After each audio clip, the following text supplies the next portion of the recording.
आसक्त चित्त होकर के नाना प्रकार के शुभ अशुभ कर्म करने वाले जब भगवत कृपा से पुनः सत्संग प्राप्त करते हैं और साधन मार्ग में लगते हैं तो माया अपना प्रबल रूप धारण करती है।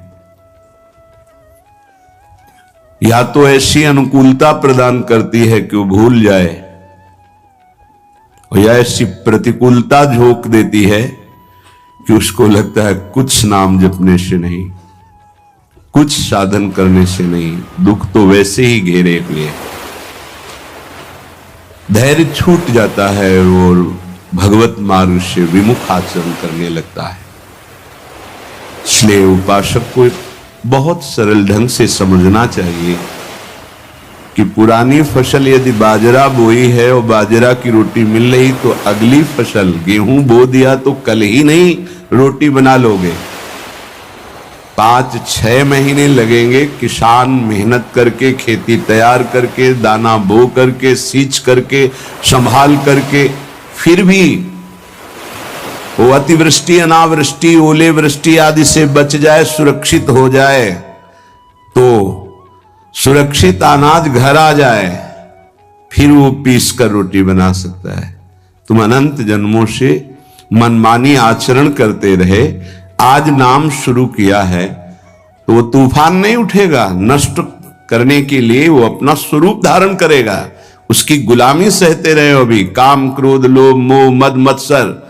अब तुमको धैर्य पूर्वक नाम को पकड़े रहना। जैसे आंधी चले तो हम पहाड़ का आश्रय ले लें, हटे ना इधर उधर, तो आंधी तूफान पहाड़ को नहीं उड़ा सकती। ऐसे ही श्री भगवान कह रहे मामेव ए प्रपद्यन्ते माया में ताम तरन्ति। माया का तूफान आएगा पर तुम मेरे चरणों को पकड़े रहना, छोड़ना नहीं। पर ये जिनका मलिन हृदय है ना, वो सोचते हैं 4 दिन नाम जप करेंगे सारे दुख मिट जाएंगे। हां, पक्का मिट जाएंगे, जड़ से मिट जाएंगे, पर धैर्य पूर्वक जीवन को आगे बढ़ाओ। भगवत विमुख होने से तुम्हारा मंगल ही अमंगल है, भगवत सन्मुख होने पर मंगल ही मंगल है। थोड़ा धैर्य धारण करो, तुम्हारी ये फसल तैयार हो जाए, फिर देखना आनंदित हो जाओगे। पर ये कुसंग मन का और तन का, ये दोनों परमार्थ में टिकने नहीं देते। जहां ऐसे मित्र जन मिले जो गलत आचरण करने वाले होते हैं, वो पूछते हैं तुमने शराब छोड़ दिया, मांस छोड़ दिया, तुम नाम जप करने लगे, कुछ लाभ हुआ?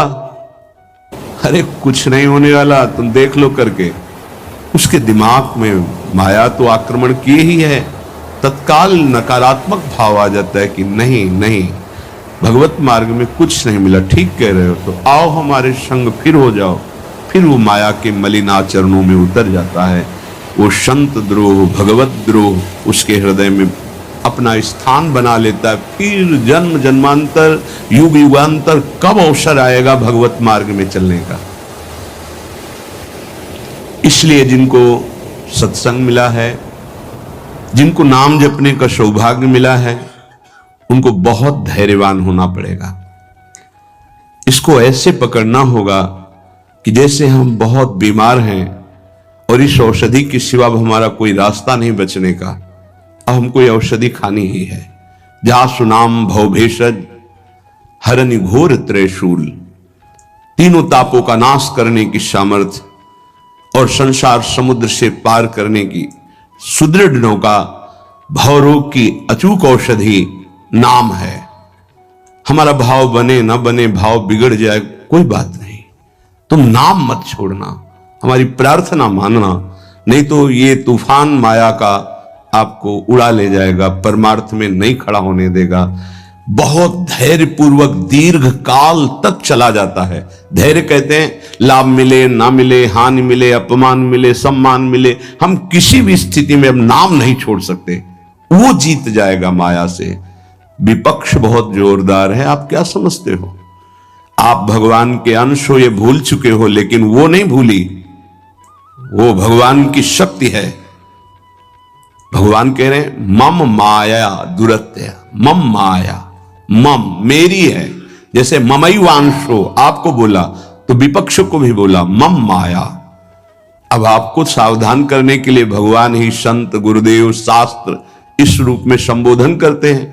तो अगर आप इनकी बात मान जाओगे तो माया भगवती कृपा करेंगे और अपना प्रभाव समेट लेंगी, और यदि आप इनकी अवहेलना, उल्लंघन करोगे तो फिर उनके प्रभाव से बड़े बड़े ज्ञानी परास्त हो गए हैं।